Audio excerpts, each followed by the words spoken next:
Bismillahirrahmanirrahim. Assalamualaikum warahmatullahi wabarakatuh. Perkenalkan, saya Bunga Melati Senja dari kelas PGSD 2A dengan NIM 2186206029. Dalam rangka memenuhi tugas individu dari mata kuliah manajemen kelas di SD, saya bermaksud untuk memaparkan hasil dari kegiatan penelitian yang dilakukan di SD Negeri 2 Kebondalam dalam bentuk artikel ilmiah dengan judul Strategi Guru dalam Membimbing Siswa Slow Learner Kelas 1 di SD Negeri 2 Kebondalam. Di dalam Undang-Undang Republik Indonesia Nomor 20 Tahun 2003 disebutkan bahwa pendidikan merupakan usaha sadar dan terencana untuk mewujudkan suasana belajar yang aktif dan kondusif sehingga dapat mencapai tujuan pendidikan secara optimal. Di balik tujuan pendidikan yang ingin dicapai, tentu di dalamnya terdapat berbagai upaya dari seorang guru maupun pihak-pihak terkait yang dapat menunjang berjalannya sebuah pembelajaran. Selain itu, dalam pelaksanaan sebuah pendidikan, tentu tidak lepas dari adanya permasalahan yang dialami oleh peserta didik, seperti halnya adalah slow learner atau lamban belajar yang dialami siswa. Dari adanya permasalahan tersebut, tentu harus dilakukan sebuah strategi dari seorang guru agar masalah tersebut bisa tertangani sehingga siswa dapat melakukan pembelajaran dengan baik tanpa terjadi sebuah ketertinggalan antara siswa satu dengan siswa yang lainnya. Berdasarkan hasil penelitian yang dilakukan di SD Negeri 2 Kebondalam, narasumber mengatakan bahwa terdapat beberapa siswa yang mengalami slow learner atau lamban belajar pada kelas 1. Hal tersebut ditandai dengan lambatnya anak dalam menangkap materi pembelajaran yang diberikan oleh guru, sehingga guru berinisiatif memberikan berbagai macam strategi dalam menyikapi permasalahan tersebut. Menurut Habibah tahun 2013 mengatakan bahwa seorang guru harus bisa memahami karakteristik dari masing-masing peserta didik agar dapat melakukan sebuah pendekatan dan memberikan perlakuan khusus terhadap siswa sesuai dengan kebutuhan yang diperlukan oleh siswa. Jenis penelitian yang digunakan pada kegiatan ini adalah pendekatan kualitatif dengan jenis deskriptif melalui kegiatan studi kasus yang dilakukan di SD Negeri 2 Kebondalam pada hari Selasa tanggal 24 Mei 2022.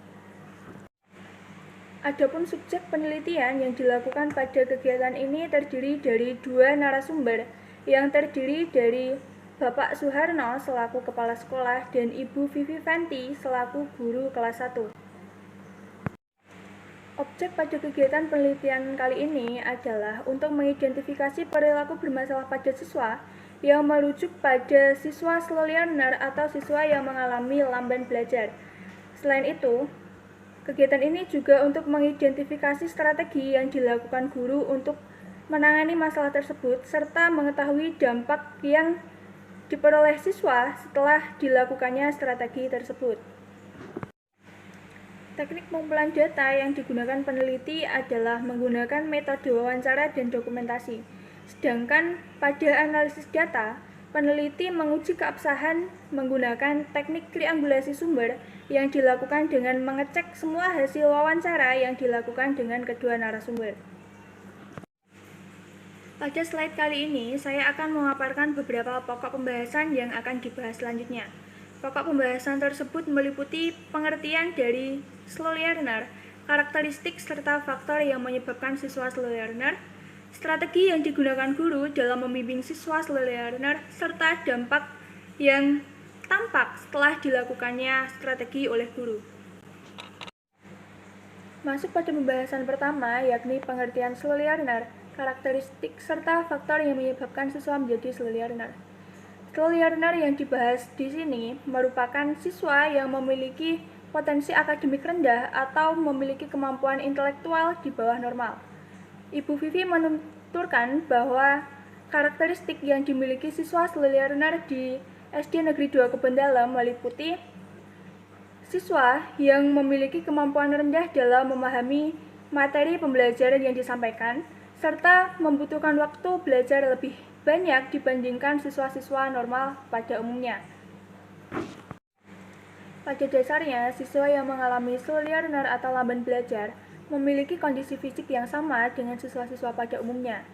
Yang membedakan siswa slow learner dengan siswa lainnya hanyalah pada kemampuan intelektual yang dimilikinya. Oleh karena itu, diperlukan pendekatan khusus oleh guru sehingga guru dapat membedakan mana siswa yang memiliki kemampuan intelektual bagus dan mana siswa yang memiliki intelektual rendah. Selanjutnya, faktor yang menyebabkan siswa mengalami slow learner adalah pola asuh orang tua yang kurang baik dan motivasi belajar siswa yang rendah.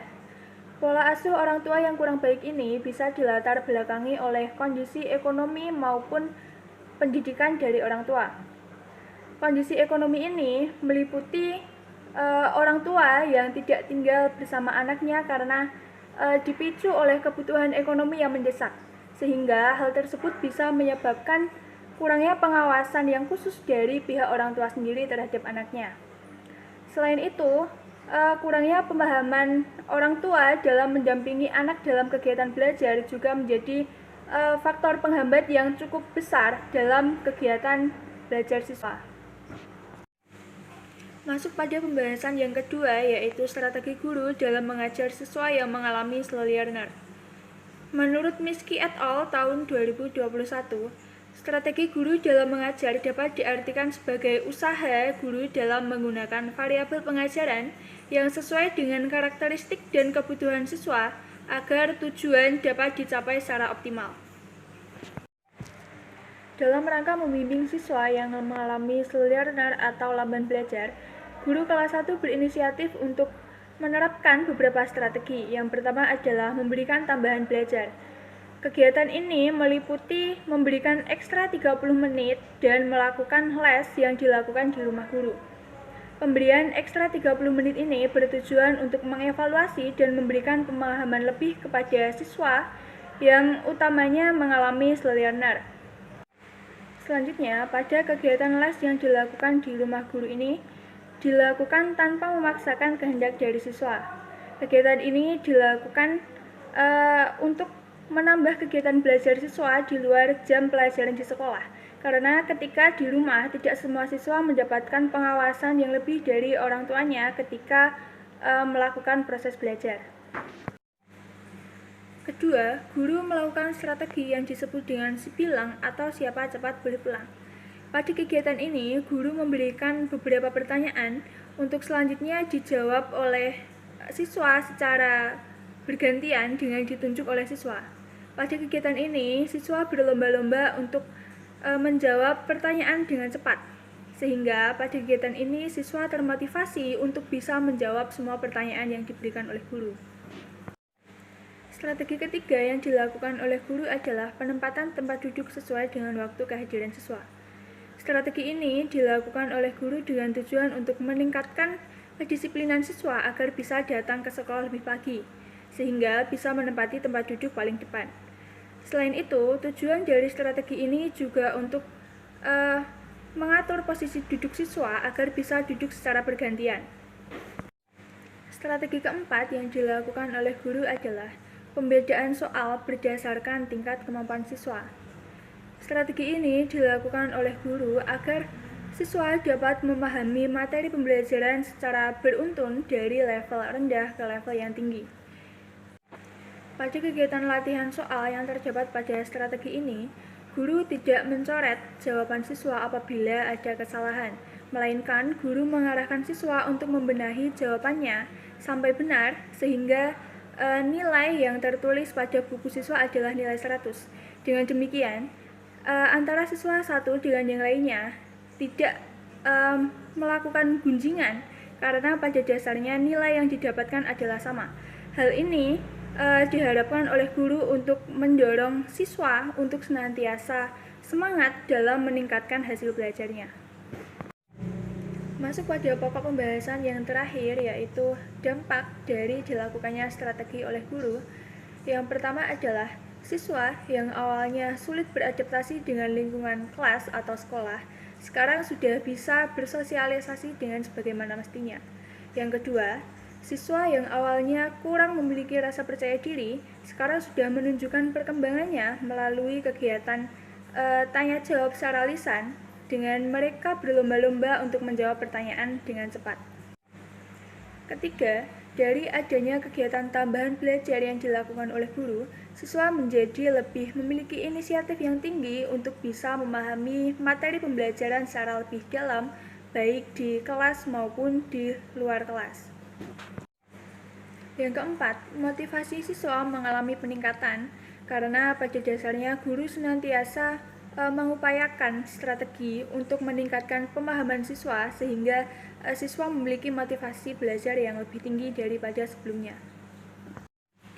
Dari hasil pemaparan yang sudah disampaikan dapat ditarik kesimpulan bahwa siswa yang mengalami slow learner adalah siswa yang memiliki potensi akademik rendah atau di bawah normal. Karakteristik yang umum dimiliki oleh siswa slow learner adalah kemampuan pemahaman materi yang rendah dan membutuhkan waktu lebih lama dalam proses pemahaman materi pembelajaran. Beberapa strategi yang diterapkan oleh guru untuk membimbing siswa yang mengalami slow learner antara lain, yang pertama adalah memberikan tambahan belajar yang meliputi kegiatan ekstra 30 menit setelah pembelajaran dan kegiatan les yang dilakukan di rumah guru. Yang kedua, guru melakukan kegiatan si bilang atau siapa bisa boleh pulang terlebih dahulu. Yang ketiga, guru melakukan strategi penempatan tempat duduk sesuai dengan waktu kehadiran siswa. Dan yang terakhir, guru melakukan pembedaan soal latihan yang diberikan kepada siswa sesuai dengan kemampuan masing-masing siswa. Sekian pemaparan yang dapat saya sampaikan.